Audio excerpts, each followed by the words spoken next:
On a tous, au fond de notre tête, une sorte de gouverneur invisible, un filtre super puissant qui décide de ce qu'on voit, de ce qu'on croit, et au final, de la réalité dans laquelle on vit. Aujourd'hui, on va soulever le capot de notre cerveau pour essayer de comprendre ce mécanisme secret. Et tout ça, ça commence avec une histoire toute simple. Alors, plongeons direct dans cette histoire. Imaginez un homme. Ça fait quelques jours qu'il a une idée en tête. Il veut une voiture rouge, un modèle bien précis de la marque Cadépot. Au début, c'est juste une envie, rien de plus. Mais c'est là que quelque chose d'un peu étrange se produit. D'un coup, il se met à les voir absolument partout. Il sort de chez lui, paf, il y en a une garée juste en face. Il prend la route, une autre le double. Le soir, il allume la télé, et devinez quoi ? Une pub pour exactement ce modèle. C'est fou, le monde semble s'être rempli de cette voiture rouge.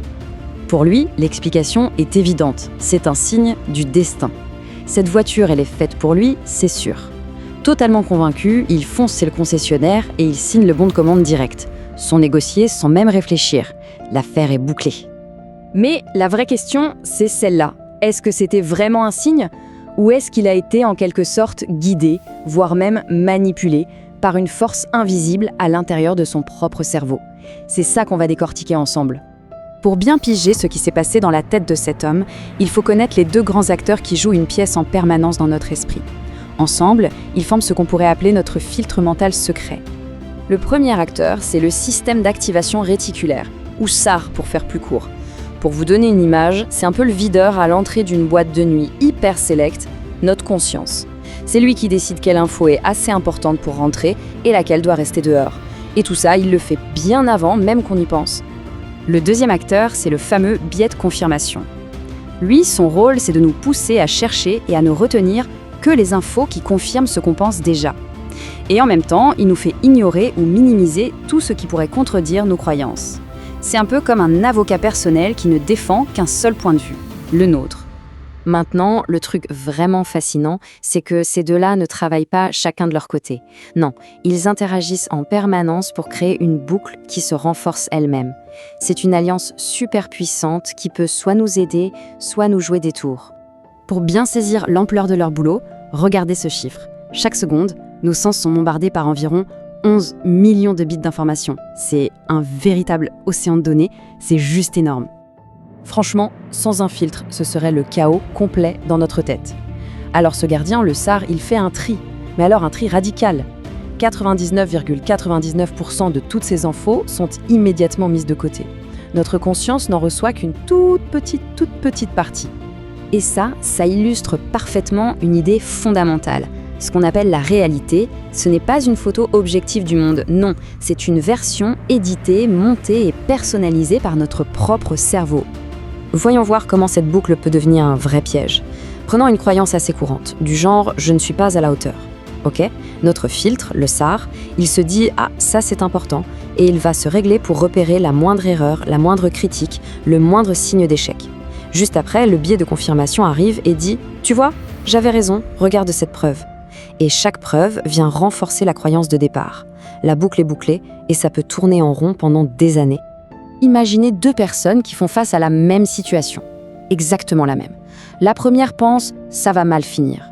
Son SR va se mettre à scanner tout l'environnement pour trouver tous les problèmes, tous les obstacles. La deuxième, elle, se demande « comment je peux faire pour que ça se passe bien ?»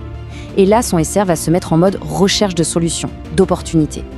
La situation extérieure est identique, mais la réalité qu'elles vivent, elle, est complètement différente.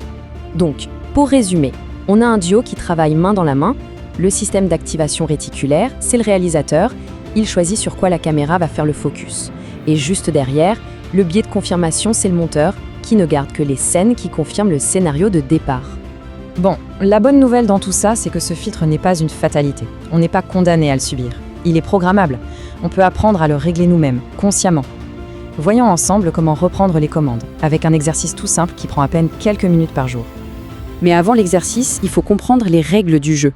Le cerveau, il ne fait pas de morale. Il s'en fiche de savoir si une pensée est positive ou négative. Il fonctionne avec des critères très simples.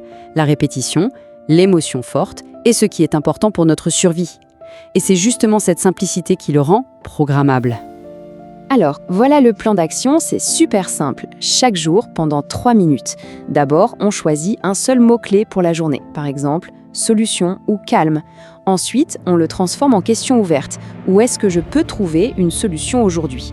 Puis, on visualise une petite scène réaliste où ça arrive. Pendant la journée, on n'a rien à faire de spécial, juste observer, sans forcer. Et le soir, on prend 1 minute pour se souvenir d'un seul moment où ce mot-clé est apparu. C'est tout. Attention quand même, il y a quelques pièges à éviter. Ça ne sert à rien de se forcer à croire que tout est parfait si on n'y croit pas une seconde. Le cerveau déteste ça. Il faut aussi éviter de se critiquer si on n'y arrive pas tout de suite. Et surtout, il ne faut pas chercher des résultats spectaculaires du jour au lendemain. La clé, c'est de faire des petits pas, mais de les faire souvent et de rester authentique. Retenez bien cette idée. Les questions qu'on se pose régulièrement, c'est comme des ordres de mission qu'on donne à notre cerveau. Elles lui apprennent ce qu'il doit chercher dans notre environnement. Et ce qu'il cherche, il finit toujours par le trouver. Et tout ça nous ramène à notre point de départ, à cet homme et à sa voiture rouge. Après tout ce qu'on vient de voir, est-ce que sa décision d'achat était vraiment un choix libre et éclairé?